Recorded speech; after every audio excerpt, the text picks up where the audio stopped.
me pa vi la di hoile do mi manya bon lay klegwe timbo wa di ne kan bo gba but na ta ga mi go ya mi fun aja mi de wa da gbe bo mo mi a da gbe je meta kan sanza wa mi fun bo mi tu le bo mi agbogbo bo mi lo mi akon to be India mo bo mi ado ko nde dun afofo to ne ke ota inu wa ya akwede yin lo si amenya akwede asitia nlo fo di ole fo gbe dian iwe tun o dian mi ra dian ni ategun ba wa nde ni se ko dande onu o wa ikan wa kwa ti o no meme nu o mi lo wa kwe ti o ma do mi di evie ndo video le wa ngbe de mo ndu e dian ndo kono etun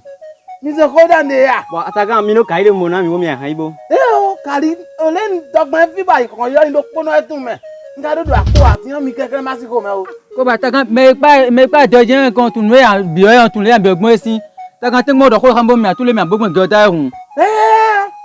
ndudu pede o ko afune mi han mi aduko o lo me de ta kan ni enu mi ya bi agbon de mi ma to ya mi o bonjour pa tije wo mi kaabo mi fo ka ya fo oui no vle na mi de kon ça va ni ga yi d'accord fun ga ji a fo nga ju aso me ya ne oui papa so me lo ko mo na yi ndukwe sina to bayi kwa akwede ka tije ti ami yan vie me mi abro di yo ndo change pede vi ase ko dande ya ti o me mi abro yo na bi mo ba de tin e ti ko cha kan de ko lo ndo mi ko ka de leson ma ko ka de ku ma ko ka de mu ki ga don ele ko le bi o ko na sam le bi jo ka mi won sa sa tun mo cha kan de ko mo kwa ko re bien san ni cha kan de ko akwe ka fi jin yo esu po a ti o na pede da si jewe ba itan na ko ze do onu me mi ko ka ze do ma do tan ni yo anle o ka lo kan je wo le bi wala ai itan na ko pe jewe e be wa ase ko dande ya e ko ga mo cha kan da ton mo mi kwa o ya ko ji lo kan ya ko d'accord era akwede ya sitia no mi abro yo akwa vie su po oyele bi kan ah d'accord asia amodo ko ya sitia nlo han to ko me asia d'accord madon we chechire ai ton ma to yan gbe o ase ko dande ya ma to yan gbe o mani asome e se we dande on le ase ko de bo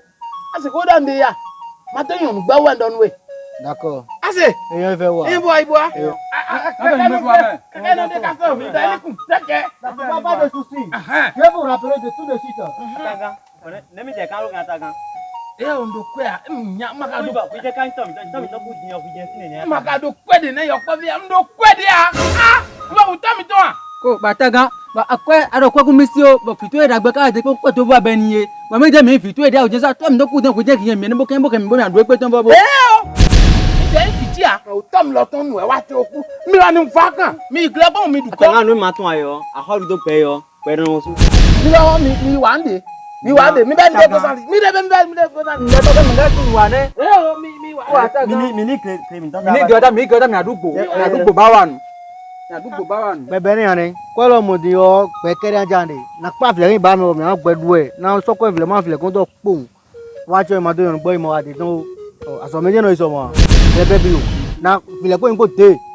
so me ko yon don le na igbe ni o iwe tun kwa na ba kere ba lo kete ba me kere agbon de ga ko yan fo